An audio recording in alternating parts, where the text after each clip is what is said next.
عقیدے دا رخ سیدھا کر، یہ ساری ذمہ داری ہے۔ مولا علی پاک فرماندے نے ما ولد مولود فی الاسلام لا ازکا ولا اطہر من ابی بکر و عمر۔ علی پاک فرماندے نبیاں تو بعد اسلام دے اندر صدیق و عمر تو ستھرا تے پاک جمے ہیں۔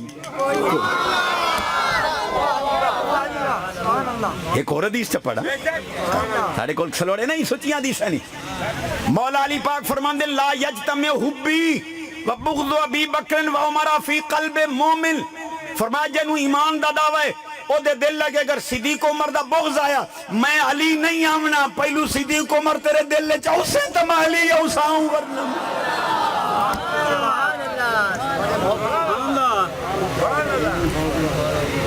بیٹھے ہو۔ میرا ضمیر مطمئن ہے کہ میں تھوڑی جھولی کچھ پہندا بیٹھا۔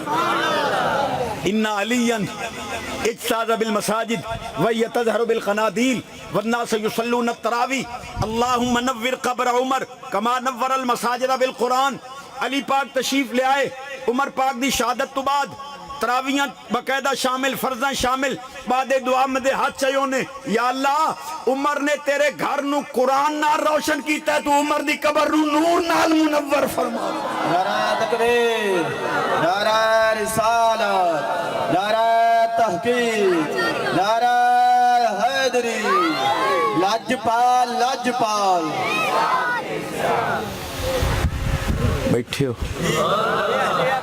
گل میری سمجھ آمدی پئی ہے؟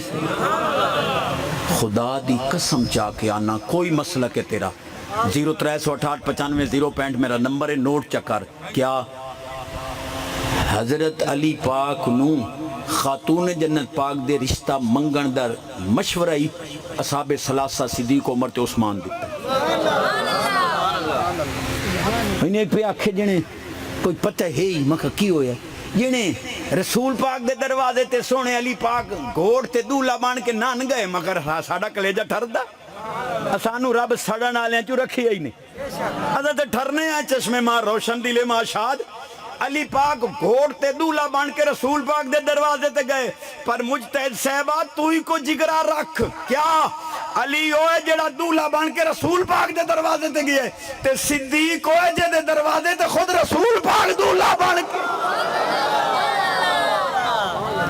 بس یاری ہو جیاں نہیں پچ دیا۔ نعرہ تکبیر، نعرہ رسالت، نعرہ تحقیق، نعرہ حیدری، علماء اہل سنت، مسئلہ کے حق کے اہل سنت۔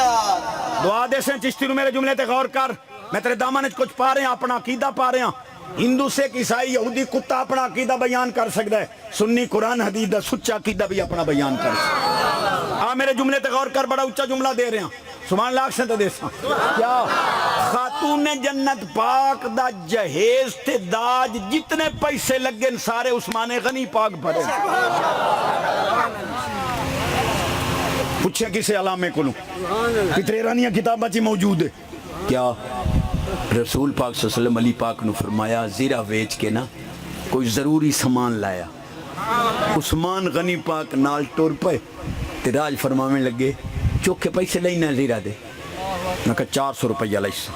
علی پاک نو عثمان غنی پاک 400 روپیہ دیتا، زیرہ لائے لیوں نے انہاں دے نا رال کے ضروری سودے سلف تے جہیز دا سامان خرید کے نا یہ سلے گھر دے کول اپڑے عثمان غنی پاک فرمایا علی تو جو ایڈا بڑا بہادر ہیں تیری زیرہ میں لائے لاؤں وہ پیسے میری طرف رکھ لا اپنی زیرہ ہی۔ سبحان اللہ، سنائیاں کرے گلہ حضور دے غلامانو تاکہ پتہ لگے جو حق کیا ہے اگاں ٹور سبحان اللہ سے مگر۔ حضرت اسماء بنت امیس صدیق پاک دی لخت جگر بیٹی صدیق پاک دی دلہن دی خاتون جنت پاک دی بحثیت دلہن تیاری صدیق پاک دی دھی کرائی ہے۔